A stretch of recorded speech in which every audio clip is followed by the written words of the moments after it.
آیا این راز رو میدونستی که شکست چهارم از سطح مقاومتی یا حمایتی یه آروار 2 رو راحت بد میده و واکنش خیلی قوی داره؟ یعنی به خودت میای در جا آروار 2 ردش گرفتی یا آروار 1. اوکی؟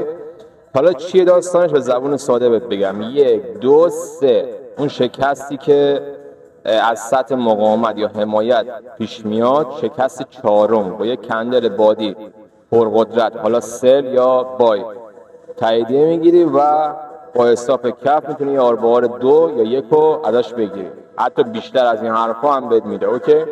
تو هر تایم فریم که میخوای میتونی تستش کنی. بهترین تایم فریم 5 دقیقه 15 دقیقه و 4 ساعته و 1 ساعته هستش. اینم بهتون بگم یه نکته خیلی خیلی مهم داره، کپشن رو بکن و از کانال تست هایلایت یا استفاده کن.